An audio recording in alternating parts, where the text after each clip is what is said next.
ছাত্ৰ-ছাত্ৰীসকল সপ্তম শ্ৰেণীৰ ছাত্ৰ-ছাত্ৰীসকলৰ গণিত কিতাপৰ যিটো ৩ নম্বৰ অধ্যায় আছে ভগ্নাংশ তাৰে কৰিছা অহা 3.6 এইটো তোমালোকৰ 119 নম্বৰ পৃষ্ঠাত আছে 119 নম্বৰ পৃষ্ঠাত আছে। এতিয়া এই প্ৰথম প্ৰশ্ন দিছে আমাক এটা মোবাইলৰ সঞ্চয় ক্ষমতা হৈছে 64 GB। সঞ্চয় ক্ষমতাৰ 4/1 শিক্ষামূলক ভিডিঅ'ৰে ভৰি আছে আৰু বাকী থকা সঞ্চয় ক্ষমতাৰ 3/1 বিভিন্ন এপেৰে ভৰি আছে। পৰিৱেশ সম্পৰ্কীয় প্ৰকল্প এটাৰ বাবে ছবি তোলা হৈছিল। তুমি পালা যে বাকী থকা 32/1 ছবিবোৰেৰে ভৰি আছে। ছবিবোৰে ভৰি থকা সঞ্চয় ক্ষমতা নিৰ্ণয় কৰা। এতিয়া প্ৰথমে আমাক সঞ্চয় ক্ষমতা কিমান দিয়া আছে 64 GB। তাৰে 4/1 শিক্ষামূলক ভিডিঅ'ৰে ভৰি আছে। গতিকে শিক্ষামূলক ভিডিঅ'ৰে কিমান অংশ ভৰি আছে 4/1 আৰু কিমান GB ভৰি আছে কিমান সঞ্চয় ক্ষমতা শিক্ষামূলক ভিডিঅ'ৰে ভৰি আছে আমি 4/1 লগত 64টো আমি পূৰণ কৰিব লাগিব। এতিয়া মোবাইলটোৰ সঞ্চয় ক্ষমতা কিমান দিয়া আছে আমাক 64 GB। আমি লিখি ল'ম 64 GB। তাৰপিছত কৈছে আমাক ভিডিঅ'ৰে ভৰি আছে কিমান ভৰি আছে 4/1 4/1 ভিডিঅ'ৰে ভৰি আছে। গতিকে ভিডিঅ'ৰে ভৰি থকা সঞ্চয় ক্ষমতা কিমান হ'ব আমি 64 লগত 4/1টো পূৰণ কৰিব লাগিব। 64 পূৰণ 4/1 এইটো হ'ব GB। 4 যদি আমি কটাকটি কৰোঁ এইটো হ'ব 16 হ'ব। 16ৰ লগত 1 পূৰণ কৰিলে কিমান হ'ব 16 GB। তাৰমানে ভিডিঅ'ৰে কিমান ভৰি আছে 16 GB ভিডিঅ'ৰে ভৰি আছে। তাৰপিছত এতিয়া বাকী থাকিল সঞ্চয় ক্ষমতা বাকী থাকিল। প্ৰথমতে কিমান আছিলে 64 আছিলে তাৰপৰা এই 16টো GBটো ভিডিঅ'ৰে ভৰি আছে। গতিকে বাকী কিমান থাকিল ইয়াৰ পৰা 16টো আমি বিয়োগ কৰিব লাগিব। 64 পৰা 16 বিয়োগ কৰিলে হ'ব 14 থাকিল 8 5 থাকিল 4 48 GB এতিয়া বাকী আছে। ভিডিঅ'ত ভৰি থকাৰ পিছত 48 GBটো কি হ'ল মোবাইলটোৰ সঞ্চয় ক্ষমতা বাকী আছে। তাৰপিছত আকৌ কৈছে কি আমাক বিভিন্ন এপেৰে ভৰি আছে 3/1 বিভিন্ন এপেৰে ভৰি আছে কিমান হয় 3/1 কাৰ 3/1 এই 48 GB 3/1 ভৰি আছে। এতিয়া বিভিন্ন এপেৰে ভৰি থকা সঞ্চয় ক্ষমতা 48ৰ লগত আমি 3/1টো পূৰণ কৰিব লাগিব। এতিয়া 48 পূৰণ 3/1 এইটো হ'ল GB। 3ৰ লগত যদি কাটি দিওঁ আমি 16 হ'ব। 16 লগত 1 পূৰণ কৰিলে কিমান থাকিব 16 GB। 16 GB কিহৰে ভৰি আছে আমাৰ 16 GB ভৰি আছে আমাৰ বিভিন্ন এপেৰে ভৰি আছে। এতিয়া বাকী কিমান থাকিল প্ৰথমতে আছিলে 64 আছিলে তাৰ পৰা কিমান গুচি গ'ল তাৰপৰা ভিডিঅ'ত গুচি গ'ল 16 GB আকৌ বিভিন্ন এপত গুচি গ'ল 16 GB কিমান থাকিলে এই 16 GBটো ভিডিঅ'ত গুচি গ'ল আৰু এই 16 GBটো কিহত গ'ল বিভিন্ন এপত। গতিকে আমি 64ৰ পৰা 16 যোগ কৰিলে কিমান হ'ব 32। তাৰমানে 64ৰ পৰা 32 বিয়োগ কৰিলে কিমান হ'ব 32 GB এতিয়া বাকী আছে আমাৰ। এতিয়া এপবোৰ আৰু ভিডিঅ'ৰ বাকী থকাৰ পিছত 32 GBটো বাকী আছে। এতিয়া ছবিৰে কিমান ভৰি আছে বুলি কৈছে 32/1 ছবিৰে ভৰি আছে 32/1 কাৰ 32/1 হ'ব এই 32 GB। গতিকে ছবিবোৰে ভৰি থকা সঞ্চয় ক্ষমতা এতিয়া লাষ্টত কিমান আছিলে 32 GB আছিলে। গতিকে আমি 32 লগত 32/1টো আমি পূৰণ কৰি দিম। পূৰণ কৰিলে হ'ব 32 কাটি গ'ল কিমান থাকিলে 1 তাৰমানে 1 GB বাকী থাকিলেগৈ। এতিয়া ছবিবোৰে ভৰি থকা সঞ্চয় ক্ষমতা কিমান 1 GB বুলি আমি লিখিলে হ'ব। 2 নম্বৰ প্ৰশ্ন দিছে এজন ল'ৰাই চাইকেলেৰে 1 সমষ্টি 4/1 ঘণ্টাত 5 সমষ্টি 8/1 কিলোমিটাৰ অতিক্ৰম কৰে। তেন্তে ল'ৰাজনে 1 ঘণ্টাত কিমান দূৰত্ব অতিক্ৰম কৰিব। ইমান ঘণ্টাত ইমান কিলোমিটাৰ দিয়া আছে। গতিকে 1 ঘণ্টাত কিমান কৰিব 1 ঘণ্টাত কৰিবলৈ হ'লে আমি এই অতিক্ৰম কৰা দূৰত্বটোক এই সময়টোৰে আমি হৰণ কৰি দিম। তেতিয়া আমাৰ 1 ঘণ্টাত কিমান দূৰত্ব অতিক্ৰম কৰিব ওলাই পৰিব। ল'ৰাজনে 1 সমষ্টি 4/1 ঘণ্টাত অতিক্ৰম কৰা দূৰত্ব 5 সমষ্টি 8/1 কিলোমিটাৰ।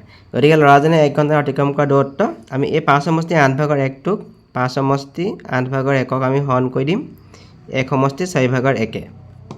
এতিয়া এইটো হৈছে এটা মিশ্ৰ পূৰ্ণাংক 5 × 8 = 40 5ৰ লগত 8টো পূৰণ হ'ব 5 × 8 = 40 হৈ গ'ল 41 আৰু এইটোকো যদি কৰোঁ আমি 1 × 4 = 4 4 × 1 = 5 4/5। এতিয়া হৰণ থাকিলে সদায় আমি ভাজকটো আমি অনুন্নয়কেৰে পূৰণ কৰিব লাগে। গতিকে 8/41 পূৰণ এতিয়া আমি 4টো ওপৰত দি দিওঁ 4/5 অনুপাত কিমান হ'ব 5/4 হ'ব এতিয়া 4 যদি কাটি দিওঁ 4 × 2 = 8 হৈ গ'ল 2 আৰু 5 পূৰণ কৰিলে 10 হৈ গ'ল তলত কিমান থাকিলে ওপৰত থাকিলে 41 তাৰমানে 10/41 10/41 মানে হ'ল 10 আমি যদি 41 খন কৰোঁ 4 বাৰ যাব 10 × 4 = 40 আৰু 1টো থাকিব ওপৰত থাকিব গতিকে 4 সমষ্টি 10/1 কিলোমিটাৰ গতিকে 1 ঘণ্টাত কিমান দূৰ যাব 4 সমষ্টি 10/1 কিলোমিটাৰ 3 নম্বৰটো কৈছে এটা শ্ৰেণীত 80গৰাকী শিক্ষাৰ্থী আছে মুঠ শিক্ষাৰ্থীৰ 10/1 ভাগে কল 5/1 ভাগে আম আৰু 5/2 ভাগে মধুৰিআম ভাল পায় কিমান শিক্ষাৰ্থী এই তিনিটাৰ এটাও ফল ভাল নাপায় মুঠ শিক্ষাৰ্থী আছে 80গৰাকী তাৰে 10/1 ভাগে কল ভাল পায় গতিকে কল ভাল পোৱা ছাত্ৰ ছাত্ৰীৰ সংখ্যা কিমান হ'ব বুলি ক'লে আমি কি কৰিব লাগিব 80 লগত 10/1টো পূৰণ কৰিব লাগিব তেনেকৈ আম কিমানে ভাল পায় বুলি ক'লে আমি কি কৰিব লাগিব 80 লগত 5/1টো পূৰণ কৰিব লাগিব আৰু 5/2 ভাগে মধুৰিআম ভাল পায় এতিয়া মধুৰিআম কিমানে ভাল পাব 80 পূৰণ 5/2 এতিয়া কিমান শিক্ষাৰ্থীয়ে তিনিটাৰ ফল এটাও ভাল নাপায় আমি কিমানজনে কল খাই ভাল পায় আম খাই ভাল পায় আৰু মধুৰিআম খাই ভাল পায় আমি উলিয়াই ল'ম তাৰপিছত মুঠ ছাত্ৰ ছাত্ৰী যিমানখিনি পালোঁ তাৰ পৰা আমি গোটেইখিনি যোগ কৰি 80ৰ পৰা বিয়োগ কৰি দিলে আমি তিনিটাৰ ফল কোনে কোনে ভাল নাপায় সেইটো ওলাই পৰিব এতিয়া শ্ৰেণীৰ মুঠ শিক্ষাৰ্থী আছিলে আমাৰ কিমানগৰাকী আছিলে 80গৰাকী আমি ইয়াত লিখিলোঁ 80 কল খাই ভাল পায় 10/1 ভাগে 10/1 ভাগে কল খাই ভাল পায় এতেকে কল খাই ভাল পোৱা ছাত্ৰ ছাত্ৰীৰ সংখ্যা এতিয়া কিমানজন আছিলে 80 আছিলে 80 10/1 কল খাই ভাল পায় গতিকে 10 লগত আমি 80টো কাটি দিলোঁ 10 × 8 = 80 8 লগত 1 পূৰণ কৰিলে কিমান হ'ব 8জন 8জনে কল খাই ভাল পায় তাৰপিছত আম খাই ভাল পায় কিমান আছিলে 5/1 ভাগ 5/1 ভাগে আম খাই ভাল পায় গতিকে আম খোৱা ছাত্ৰ ছাত্ৰীৰ সংখ্যা কিমান হ'ব 80 পূৰণ 5/1 গতিকে 5 লগত কাটি দিলোঁ 5 16 × 80 হ'ব 16 লগত 1 পূৰণ কৰিলে কিমান হ'ব 16জনে আম খাই ভাল পায় তাৰপিছত মধুৰিআম খাই ভাল পায় আছিলে 5/2 ভাগে মধুৰিআম খাই ভাল পায় 5/2 ভাগে গতিকে মধুৰিআম খোৱা ছাত্ৰ ছাত্ৰীৰ সংখ্যা আমি এতিয়া 80 লগত আমি 5/2টো পূৰণ কৰিব লাগিব গতিকে 5 লগত আমি 80 কাটিলে 16 হৈ গ'ল এতিয়া 16 লগত 2টো পূৰণ হ'ব 16 পূৰণ 2 তাৰমানে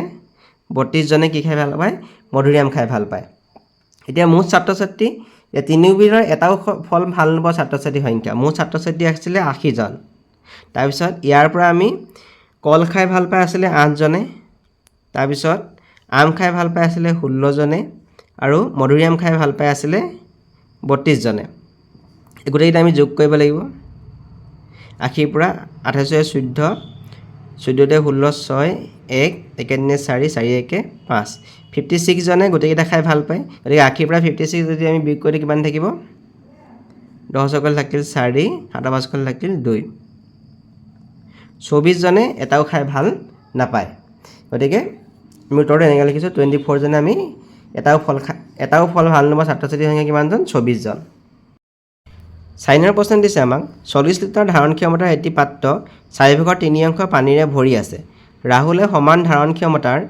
5টা সৰু পাত্ৰত পানীখিনি ভৰালে প্ৰতিটো সৰু পাত্ৰৰ ধাৰণ ক্ষমতা কিমান হ'ব পাত্ৰৰ ধাৰণ ক্ষমতা আছে 40 লিটাৰ তাৰে 4/3 পানীৰে ভৰি আছে গতিকে পাত্ৰত কিমান পানী থাকিব 40ৰ লগত আমি 4/3টো পূৰণ কৰিব লাগিব তেতিয়া আমি কিমান পানী আছে পাত্ৰত আমি গম পাম আকৌ কৈছে কি সেই পানীখিনি 5টা সৰু পাত্ৰত পানীখিনি ভৰালে গতিকে প্ৰতিটো সৰু পাত্ৰৰ ধাৰণ ক্ষমতা কিমান হ'ব যিমানখিনি পানী আছে পাত্ৰত আছে তাক আমি 5ৰে হৰণ কৰি দিম 5ৰে হৰণ কৰিলে আমি প্ৰতিটো সৰু পাত্ৰৰ ধাৰণ ক্ষমতা আমি পাম পাত্ৰৰ ধাৰণ ক্ষমতা আছিলে 40 লিটাৰ আমি ইয়াত লিখিম 40 লিটাৰ পানীৰে ভৰি থকা অংশ কিমান আছিলে 4/3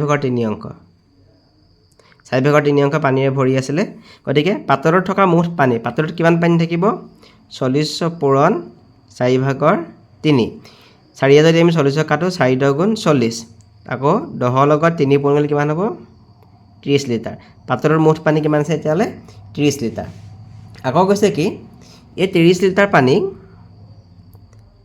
লিটাৰ পানী সমান ধাৰণ ক্ষমতাৰ 5টা সৰু সৰু পাত্ৰত ভৰোৱা হ'ল গতিকে প্ৰতিটো সৰু পাত্ৰৰ ধাৰণ ক্ষমতা হ'ব এতিয়া মুঠ পানী আছিলে 30 লিটাৰ আৰু পাত্ৰ আছিলে সমান জোখৰ 5টা গতিকে 30ক আমি 5ৰে হৰণ কৰিম কিমান হ'ব 6 লিটাৰ এতিয়া প্ৰতিটো সৰু পাত্ৰৰ ধাৰণ ক্ষমতা কিমান হ'ব 6 লিটাৰ হ'ব এইটোৱে হ'ল ইয়াৰ উত্তৰ